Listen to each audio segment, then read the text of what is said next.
Welcome to ஆறுகலை சமையல். ஆறுகலை சமையலில் இன்றைக்கி கோபி ரைஸ் செய்ய போகிறோம். வாங்க எப்படி செய்யலான்னு பார்க்கலாம். கோபி ரைஸ்க்கு காலிஃப்ளவர் ரெடி பண்ணிக்கலாம். காலிஃப்ளவரை 20 நிமிஷம் சுடுதண்ணியில் ஊற வச்சு அலசி எடுத்து வச்சுக்கிட்டு சோள மாவு, மிளகாய்த்தூள், கரம் மசாலா, பச்சரிசி மாவு, இஞ்சி பூண்டு பேஸ்ட்டு, தண்ணி ஊற்றி பிசைஞ்சு ஒரு 10 நிமிஷம் ஊற வச்சுக்கலாம்.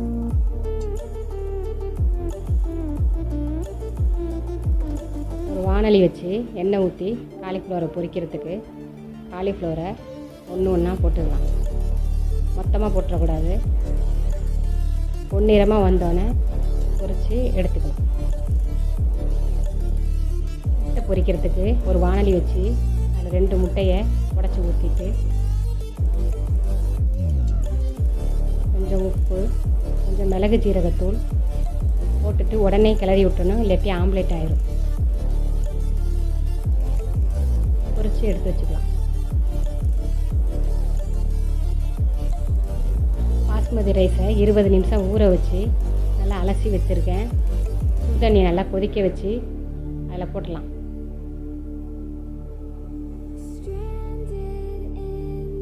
கொஞ்சம் உப்பு, கொஞ்சம் ஆயிலு, சாதம் ஒட்டாமல் வர்றதுக்காக பொழு பொழுன்னு வரத்துக்கு. முக்காப்பா தான் வர வரைக்கும் வேகட்டும். முக்காப்பா தான் வந்துருச்சு. தண்ணியை வடிச்சிட்டு எடுத்துக்கலாம். கோபி ரைஸ் செய்கிறதுக்கு ஒரு வாணலி வச்சு காலிஃப்ளவர் பொரிச்ச ஆயிலே அதில் ஊற்றிட்டு பொடியாக நறுக்கிற பூண்டு பல் கொஞ்சம் வதக்கிட்டு 2 பெரிய வெங்காயம் அதையும் போட்டுக்கலாம். கோஸ் ஒரு 100 கிராம் இருக்கும், அதையும் சேர்த்துக்கலாம்.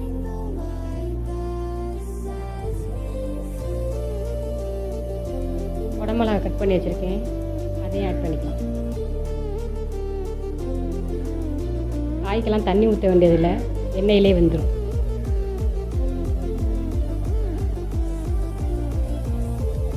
கொஞ்சம் உப்பு, மிளகாய்த்தூள்,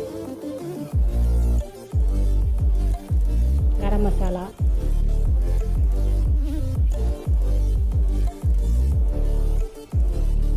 எல்லாத்தையும் கிளறிட்டு சோயா சாஸ் ஒரு 2 ஸ்பூன் வர மாதிரி ஊற்றிக்கணும்.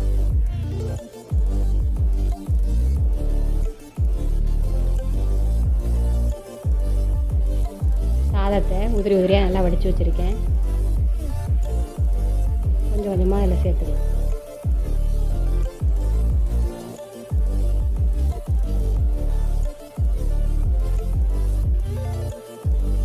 சாதம் ரெடி ஆயிடுச்சு.